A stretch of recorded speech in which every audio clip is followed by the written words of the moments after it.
Ako mismo ang willing po akong kasuhan natin yung mga dapat kasuhan, kahit kamag-anak ko. I'm willing to be the complainant kung talagang meron silang pagkukulang. At may pagkukulang ang Diskaya, kasuhan nyo. Wala po akong pakialam.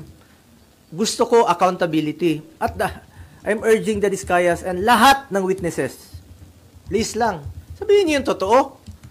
Huwag ko kayong pumayag na ilihis po yung katotohanan. Kawawa yung Pilipino. Kawawa yung Pilipino. Tumbukin natin ang yung katotohanan. The truth lang po. Yun naman po ang pakiusap ko sa inyo. Na tumbukin po natin ang katotohanan. Mula noon hanggang ngayon, ang pinanghahawakan ko po ang delikadesa. I observe delikadesa in my whole life. Bilang isang probinsyano na taga Mindanao, Tanggenyong Bisaya, pangalan ko lang po ang aking pinanghahawakan at hindi ko sasayangin yung tiwala at boto na binigay po ng taong bayan. Ginawa niyo akong number 1. Hindi ko sasayangin yung tiwalang binigay niyo po sa akin. At serbisyo lang po ako. Yan po ang kailangan ng taong bayan ngayon. Makatrabaho na tayo at makapagserbisyo po tayo sa ating mga kababayan. Alam nyo, marami pong nabanggit noong hearing. Ang daming mga pangalan, tinutumbok na eh. Daming mga pangalan, di ba? Dami ng mga nakikita, lumalabas sa mga pangalan. Ilan kongresista, ilan mga opisyales, tinutumbok na. Eh, sana naman, ituloy nyo na. Yun po ang gusto nating malaman. Ulitin ko, I am one with the Filipino people na alamin yung katotohanan. Tumbukin natin kung sino yung may kasalanan. Yung flood control ang issue dito. Yung ghost projects ang issue dito. Yung mga substandard projects ang issue dito. Mga anomalous projects ang issue dito. Panagutin natin ang dapat managot. Huwag tayong lumihis. Ano to? May cover up? Ano to? Para ilihis yung atensyon sa totoong may kasalanan? Totoo lamang po. I am for accountability. Dapat panagutin po ang dapat managot. Please lang, nakikiusap po ako, let's make those responsible. Let's make them accountable for all this mess. Panagutin po natin ang dapat panagutin. Balikan ko lang po yung sa Senado. Dami na pong na-mention. Dami pong na-mention about the Diskayas. Umabot na nga tayo sa Ilocos Norte na mayroong proyekto doon. Umabot na sa NBI, may proyekto ang Diskayas. Eh, yan ang maaring naging negosyo nila, makipag-joint venture, magpagamit po ng lisensya. Eh, kung may kasalanan, panagutin nyo po. Panagutin nyo. Panagutin po natin. Hindi ko po kilala ang mga Diskaya. Wala po akong kinalaman sa kanila at wala po akong pakialam sa mga Diskaya. Kasuhan nyo. Eh kung kamag-anak ko kasama dyan, nag-joint venture sila, noong 2017, umatras na nga eh. Hindi panagutin natin. I'm willing to be the complainant. Walang problema doon.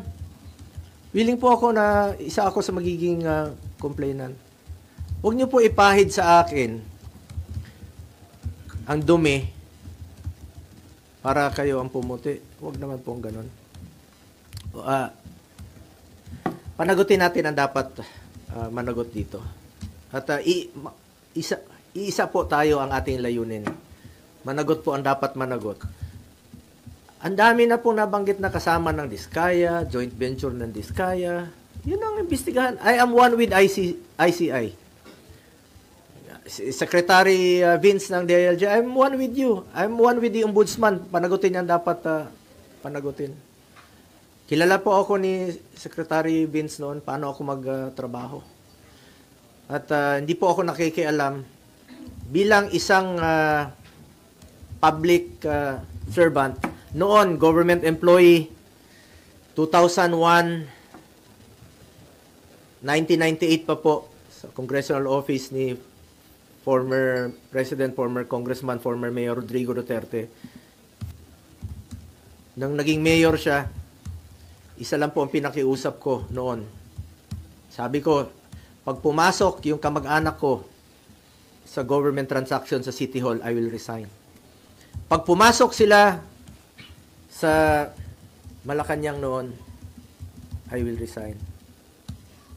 Dahil I observed delikadesa. Pinapili ko noon. Pumasok kayo, alis ako.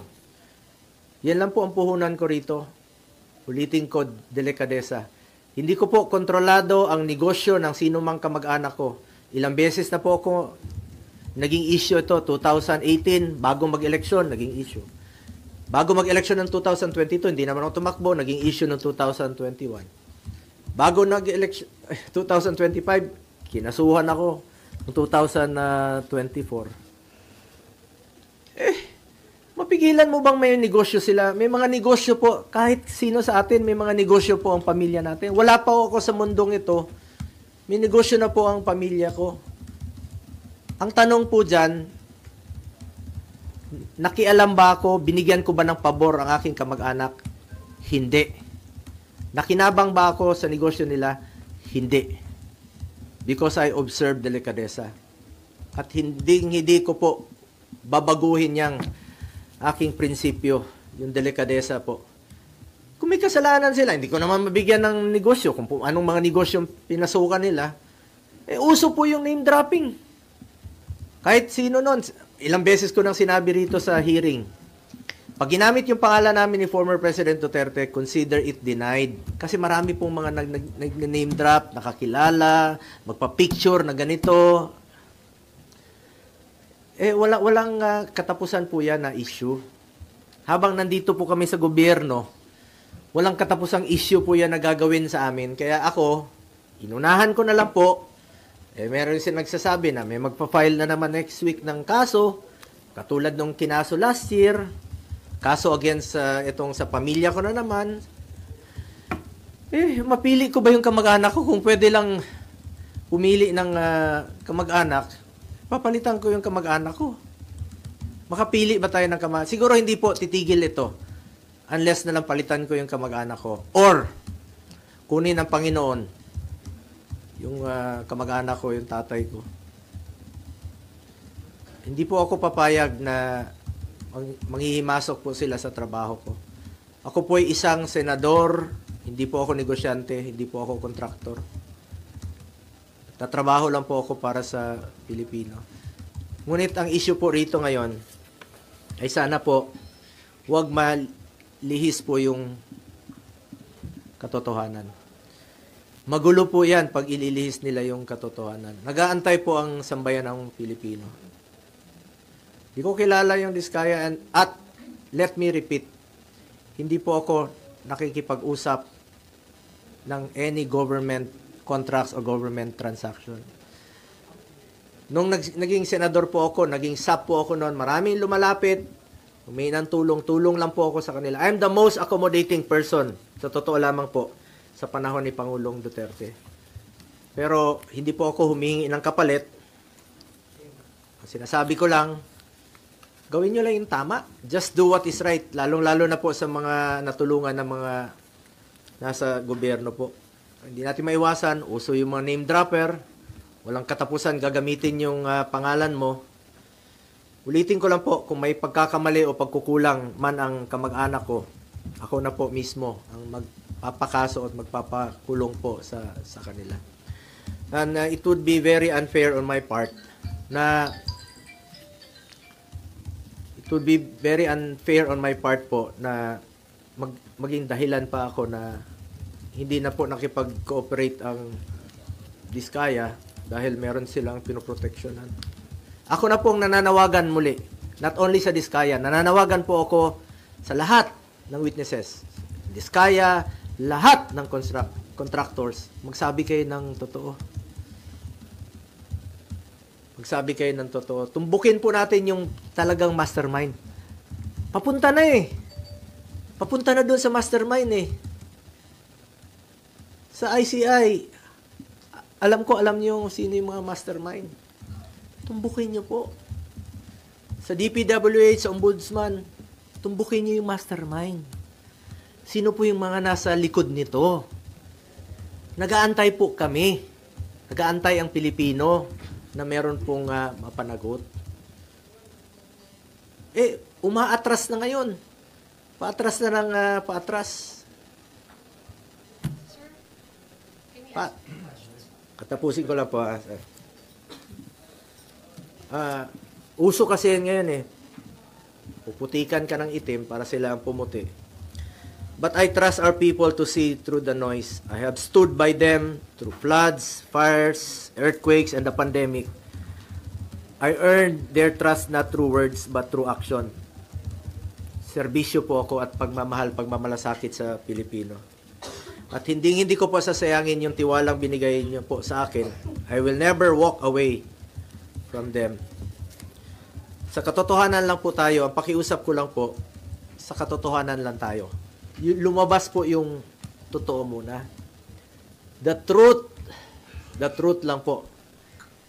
Ilabas niyo po yung katotohanan. Yan po ang pakiusap ko sa ICI, Secretary Vince, at sa lahat po nag-iimbestiga. Doon lang po tayo sa katotohanan. Huwag na tayong paikot-ikot pa. Huwag natin ilihis ang katotohanan. Huwag niyo pong lokohin ang Pilipino. Tumbukin po natin ang dapat tumbukin. Anong kinalaman ko dyan sa 2017? Kung meron mga joint venture sila, please check. Imbestigahan nyo po. Panagutin nyo, kasuhan nyo. Willing po ako maging complainant. Kung may mga pagkukulang, willing po ako. Kesa naman papaikot-ikot pa natin. Kasi expect it na hindi lang po ito ang mangyayari. May mga gumagalaw na puwersa para iikot po yung katotohanan. Para hindi mapanagot. Nandun na eh.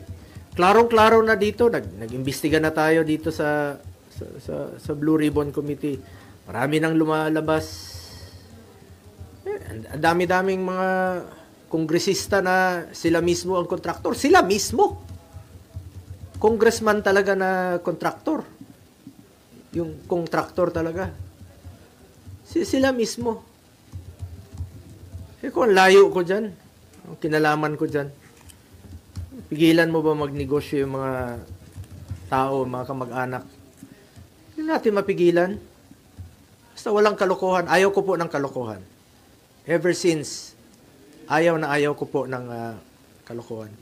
At nakikiusap lang po ako sa lahat, no, sa DPWH, sa Ombudsman, sana po'y maging fair.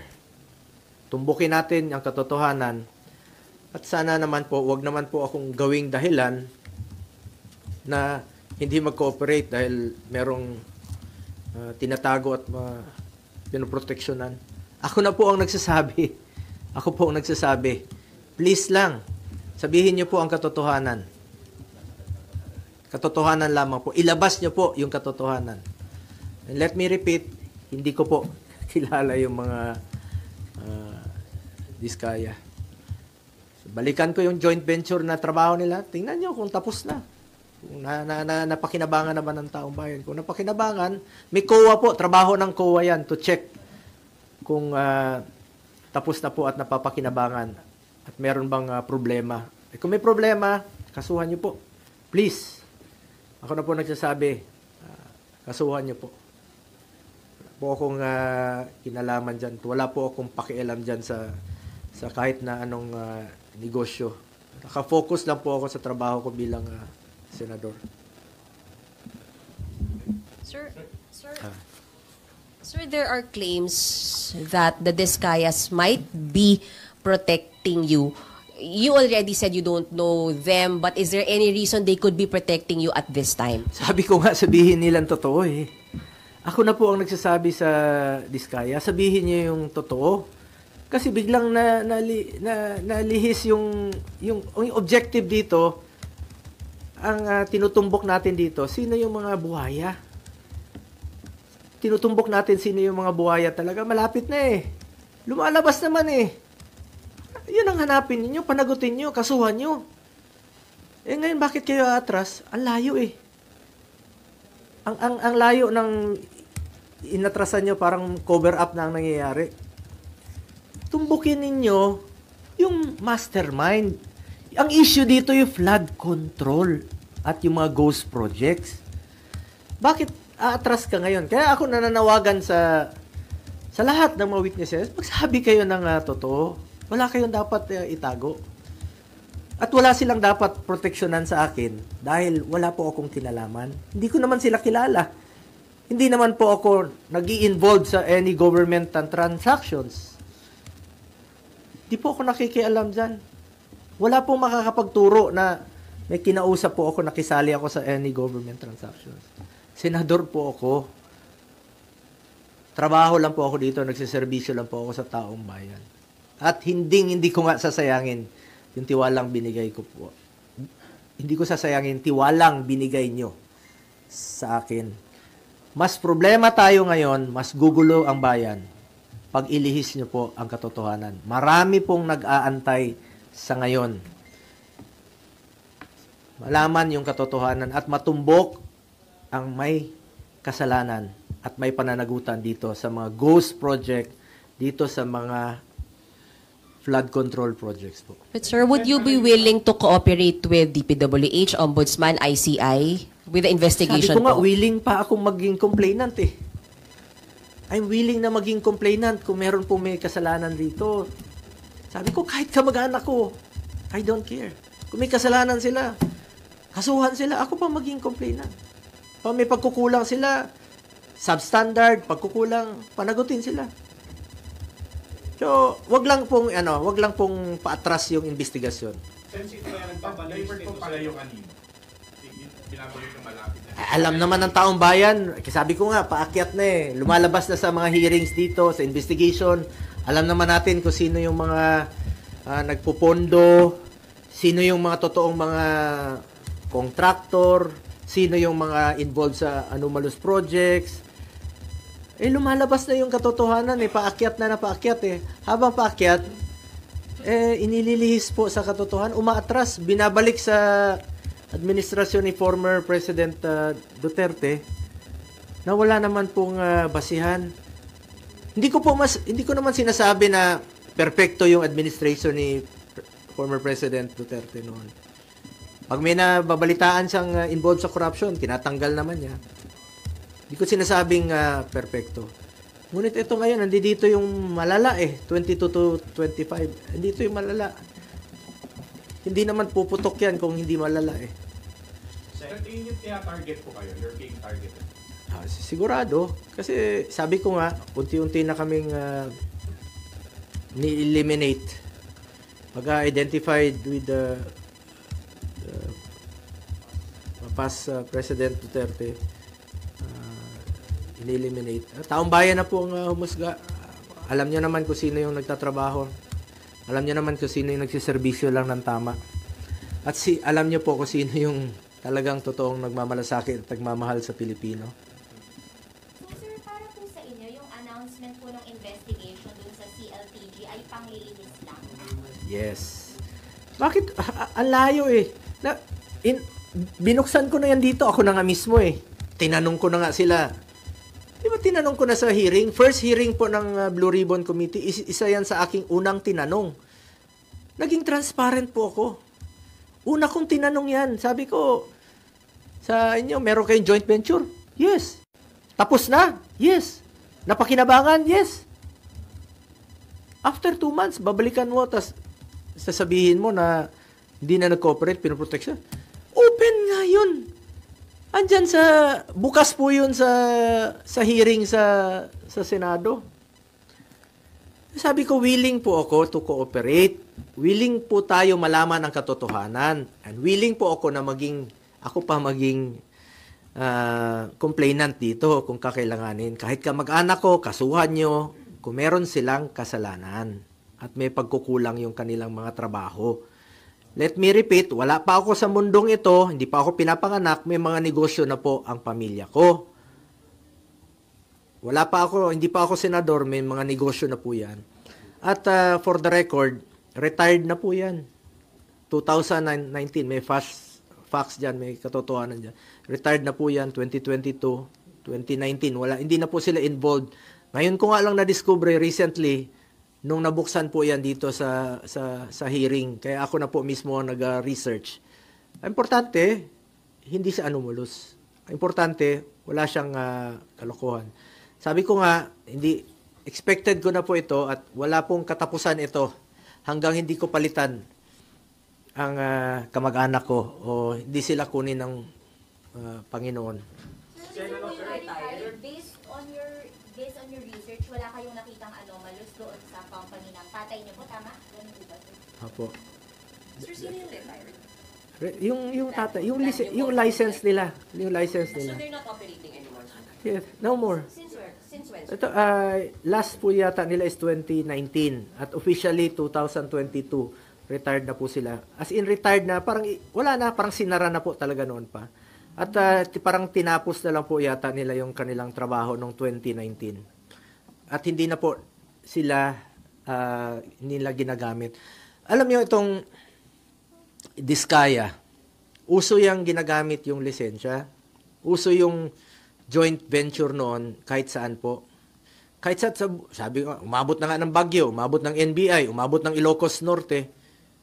Ang daming dapat tingnan na lugar, Mindoro.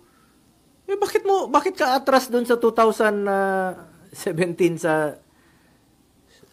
Davao? Hindi naman flood control, hindi naman ghost project, hindi naman anomalous. Bakit mo atrasin doon? Para lang idawit yung pangalan ko. Sabi ko, unfair nga. Unfair na atras ka. Yan, sadyang inililihis nga yung issue. Sana po, fair lang po. Ako, nirespeto ko po ang ating ombudsman, nirespeto ko po ang DILG, ng DPWH, nirespeto ko po ang ombudsman, nirespeto ko po ang ICI sa kanilang mandato at willing tayo to cooperate. Basta tumbukin po yung katotohanan. The truth lang po. Doon lang tayo sa katotohanan at hindi tayo magkakamali. Sa totoo lang po tayo. Yung joint venture between CLTG and St. Gerard, sabi sir, they were able to bag contracts sa Davao, hundreds of millions. Did you know about it? Were there favors given para makakuha ng contract sa Davao? Sabi ko, ulitin ko, since 2001, Mayor pa si Mayor Duterte, hindi po ako nag-influenza, never po ako nag-influence, never ko po ginagamit ang aking posisyon. Kaya sinabi ko kanina, nakialam ba ako para bigyan ng pabor ang aking kamag-anak? Hindi. Nakinabang ba ako dito? Hindi rin po. Because I observe delikadesa. At yan po ang aking puhunan hanggang ngayon. Delikadesa. Hindi lang po sa mga government projects issues. Sa lahat po ng bagay, I observe delikadesa. Prinsipyo po yan sa buhay at hindi ko yan sasayangin.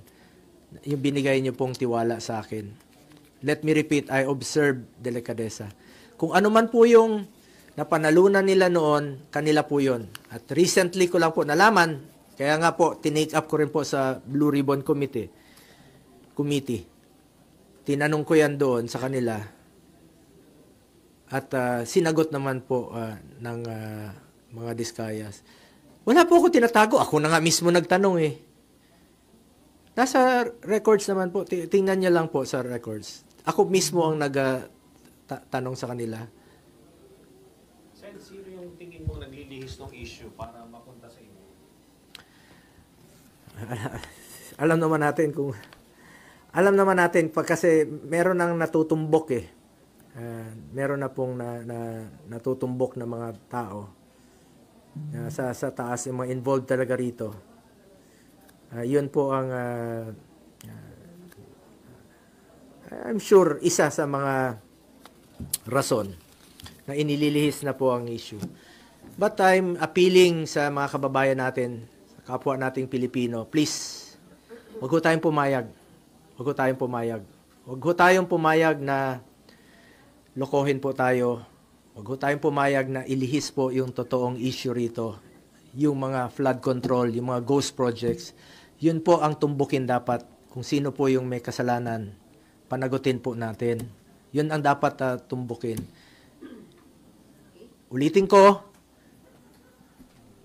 huwag niyo pong ilihis ang katotohanan dahil magulo na po ang ating bayan, mas lalong gugulo po. I am one with the Filipino people in this crusade against corruption. Hindi lang po sa flood control, hindi lang po sa ghost projects, sa lahat po ng korupsyon sa gobyerno. Kontra po ako dyan. Pangako lang, sir. Sabi po ng ICI just now, posible rin daw po kayong ipatawag. Okay lang po. No problem. Kung ano yung sinabi ko sa inyo rito, very much willing po ako na magsalita. Willing to cooperate. Willing po akong sabihin sa kanila yung totoo. Ayon po sa aking nalalaman. Malinis po ang aking konsensya. Malinis po ang aking konsensya. Sir, hindi ba welcome move po para sa inyo to na iimbestigahan na rin ngayon ng DPWH, hindi lang yung administrasyong Bongbong Marcos, kundi pati yung Duterte administration? Kasi sabi niya sa interview kanina sa ICI ay wala siyang sisinuhin. Oo, lahat naman po. Lahat naman dapat imbestigahan dito. Ang ibig ko sabihin dito, tinutumbok na natin dito yung malala mga recent na 2022 to 2025. Nandito po yung malalang korupsyon. Pero lahat naman dapat imbestigahan. Pwedeng balikan ng previous administration, even before pa. Before President Duterte's time, pwede rin nilang imbestigahan kung meron pong anomalous. And sinusuportahan ko po yan. Katotohanan po ang gusto nating malaman po rito. The truth po, the truth. Thank you so much. Salamat.